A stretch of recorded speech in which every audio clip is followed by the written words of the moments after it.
شہباز صاحب آپ کی جانب آؤں گا، چونکہ اس سے تھوڑا سا ہٹ کے اگر میں بات کروں، ہم لاہور کی بات کر لیتے ہیں.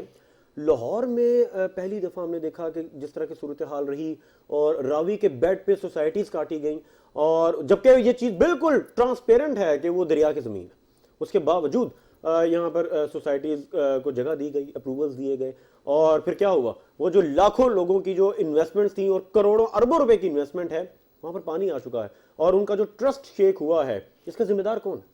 بسم اللہ الرحمن الرحیم.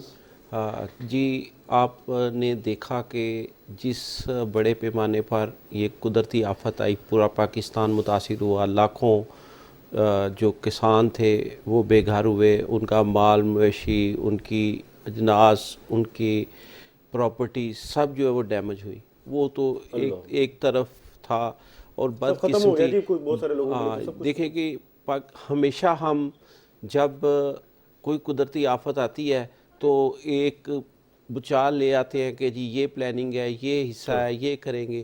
آپ 2007 کے زلزلے کے بعد دیکھیں کہ کیا پلاننگ کی گئی. اب یہ جو فلڈ ہے 88 میں، جب راوی میں فلڈ آیا تھا تو آیا کہ 88 کے بعد کتنے بند بنائے گئے، کتنا راوی کو سیو کیا گیا، کتنا لاہور کو وہ سیو کیا.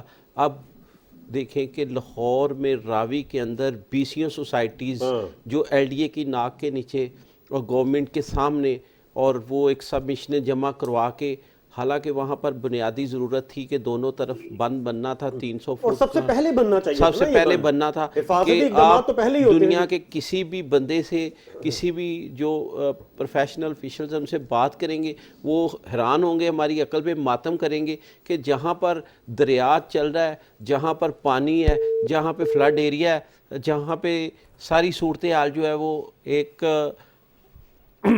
اس پہ ساری صورتحال جو ہے وہ آپ کے سامنے ہے، اس کے باوجود آپ سوسائٹیز جو ہے وہ دھڑا دھڑ آپ ان کی اپلیکیشن لے کر ان کو کام کرنے کی اجازت دے کے اربوں خربوں کی جو فائلیں بیچ دی ہیں ان ڈیولپرز نے.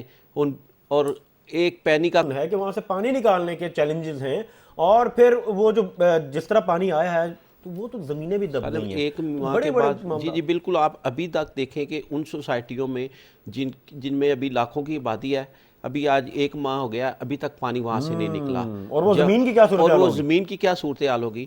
آپ خدارہ دیکھیں، اس طرف دھیان دیں.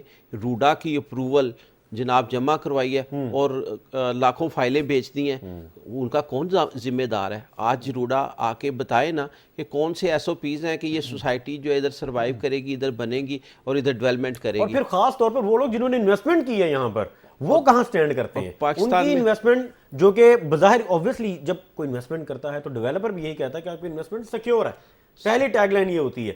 تو وہ سیکیور کس طرح سے ہے جب ہم راوی کے برج پہ کھڑے ہو کے بھی دیکھ رہے ہیں کہ کیا صورتحال ہے اور آنے والے وقت میں کیا ہو رہا ہے وہ بھی نظر آ رہا ہے. اور جس طرح بھی آپ نے صرف اشارہ کیا کہ بند نہیں باندھے گئے، تو یہ تو غالباً اپروولز دینے سے پہلے ادارے کی ذمہ داری تھی کہ بند بنائے جاتے یا ڈیمز کی طرف موو کیا جاتا. ایسا تو کچھ بھی نہیں. جوان صاحب ڈیم تو دور کی بات ہے، یہاں پر جو بند بننے تھے وہ ابھی تک نہیں بنے. اور سب سے بڑا ستم ظریفی یہ ہے کہ آپ دریا کے اندر جہاں پہ ابھی کوئی منصوبے کا جو آپ نے 1% بھی نہیں شروع کیا، آپ اس کے دائیں بائیں بالکل دریا کے مڈ میں آپ سوسائٹیز کو این او سی دے رہے ہیں اور کہہ رہے ہیں کہ آپ فائلیں بیچیں.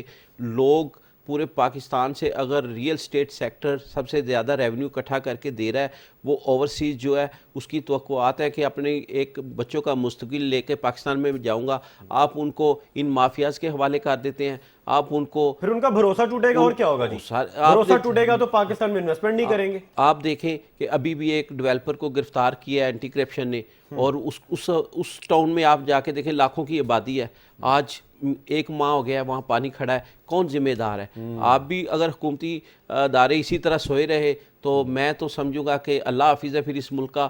پاکستان میں سب سے زیادہ ریئل اسٹیٹ سیکٹر اس ڈیمیج میں آیا ہے کہ اوورسیز جو پاکستان پہ اعتماد کرتے ہیں، اپنے ملک پہ اعتماد کر کے پیسہ بیچتے ہیں، آپ ان کا پیسہ دریا میں پھینک رہے ہیں. یہ بہت بڑا مسئلہ ہے، چھوٹا مسئلہ نہیں ہے، کیونکہ جب اوورسیز پاکستان میں اپنی جمع پونجی لگاتا ہے تو اٹ مینز وہ ٹرسٹ کی بیس پہ لگاتا ہے. اس کی سرمایہ کاری کو محفوظ بنانا ہماری ہی ذمہ داری ہے، حکومتوں کی ذمہ داری ہے، اداروں کی ذمہ داری ہے، پھر وہ ڈیولپر کی ذمہ داری ہے کہ جو کمٹمنٹ کی جائے وہ پوری کی جائے. مگر اس طرح کے ڈیزاسٹر کے بعد پریشان کن ایسی سچویشن بنے گی کہ ان کی سرمایہ کاری اس طرح سے محفوظ نہیں رہے گی تو دوبارہ انویسٹمنٹ نہیں ہو پائے گی, اور جب انویسٹمنٹ نہیں ہوگی, جس طرح وہ اشارہ کر رہے ہیں, یہ تو ریڑھ کی ہڈی بن چکا ہے ہماری اکانومی کا, 56 انڈسٹریز اس کے ساتھ اٹیچ ہیں. بالکل, اور کتنے ہی لوگوں کا روزگار وابستہ ہے. سر آپ دیکھیں کہ اگر آپ بنیادی ایک منصوبہ ہے اور وہ ابھی شروع نہیں ہوا اور آپ سوسائٹی کو این او سی دے رہے ہیں, تو یہ تو آپ پھر آپ کی ناک کے نیچے فراڈ ہے, آپ اس میں شامل ہو رہے ہیں. صحیح. جن اداروں نے